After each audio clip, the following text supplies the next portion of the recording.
So I had another bad fall on my scooter this week, and I know it sounds silly, it sounds ridiculous, it sounds like that I'm not learning my lesson, that I don't know what I'm doing, that it's not a scooter error. I can guarantee you that. Not a single other member of my family are having these accidents, and I can tell you that they are driving crazy, some of them, and it's very ironic the times that they will happen. This time I was having a down day again and trying to fight what was going on in my mind, and I'm sure that you've related to this, this constant battle that goes on,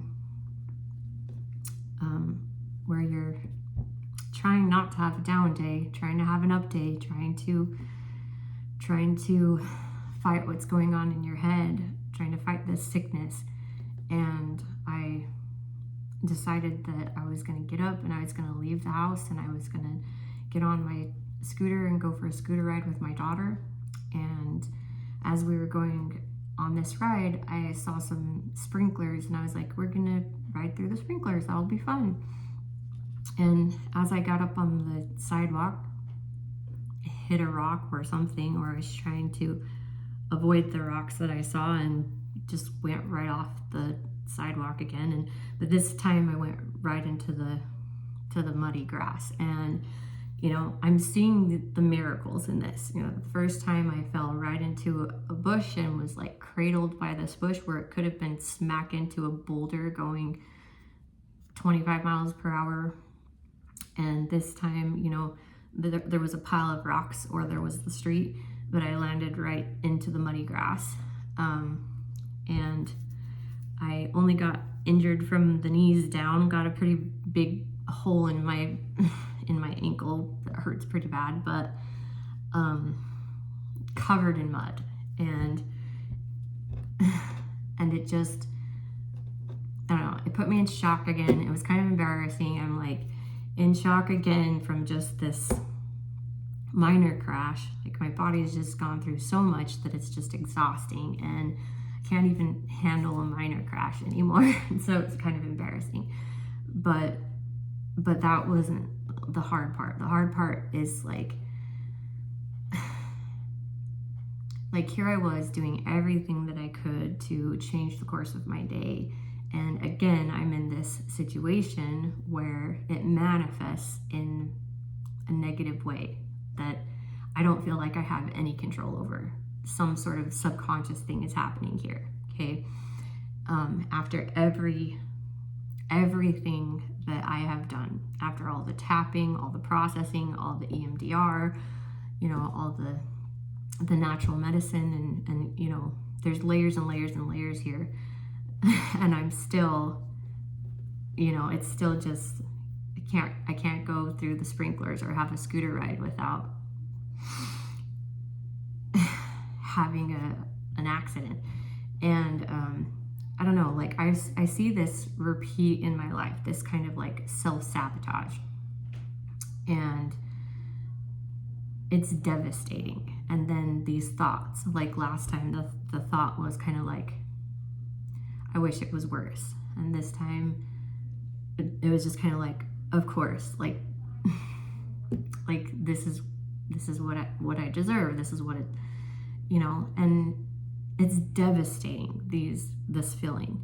But this time I was thinking again, it's a battle. It's a real war. And as I was thinking about this, trying to get back home with my sweet daughter who helped me, I'm like driving home a little bit, feeling like I'm having to pass out, and I sit down again on the side of the curb and telling myself it's just a scratch, I'm okay.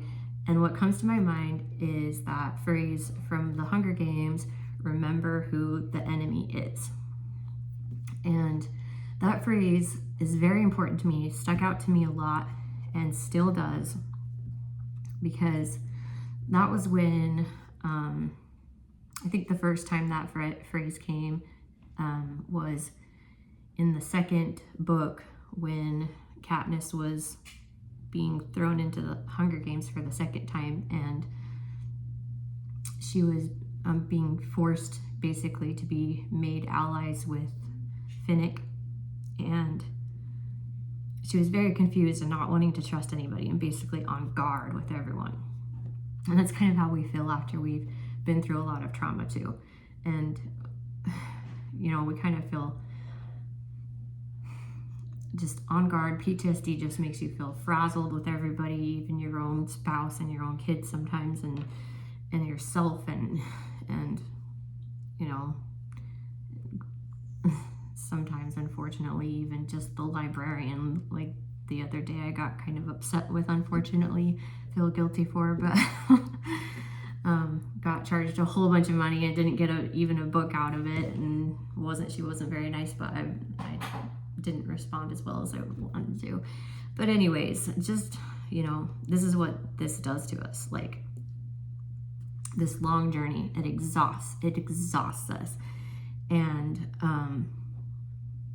this phrase of remember who the enemy is helps me to keep in check of, you know, we're all doing the best that we can. Most of us anyway, we're doing the best that we can. We're all in this crazy Hunger Game world we call life, and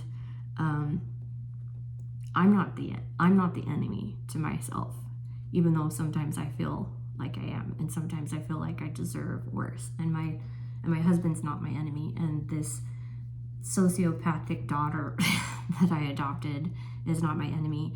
But there really is a common enemy that we all have, and he's an unseen enemy, and he's Satan, and he really does know us. He knows us just as well as the Lord does. He knows our weaknesses. He knows what will hurt us the most. And just knowing who the enemy is can take away so much of his power. And I'm telling you that is half the battle. If we're able to remember who the enemy is, then we can imagine in our minds, we can tell him with our words, even out loud, we can send him away. Lots of times I have imagined locking him up, putting him in handcuffs, putting him in a cage, you know, putting huge rocks on him, millstones, and dumping him in the middle of a crevice, the deepest crevice in the ocean, and making sure that there's shields of protection and everything around me that he can't harm me anymore.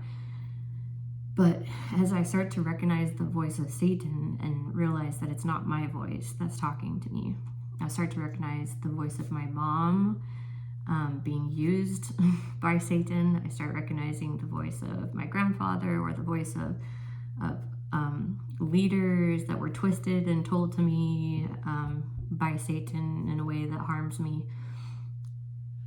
And it really loses power. However, I'm 41 years old right now, and still struggle. There are harder parts of life, and there are parts of life that this will be easier, but it makes a difference.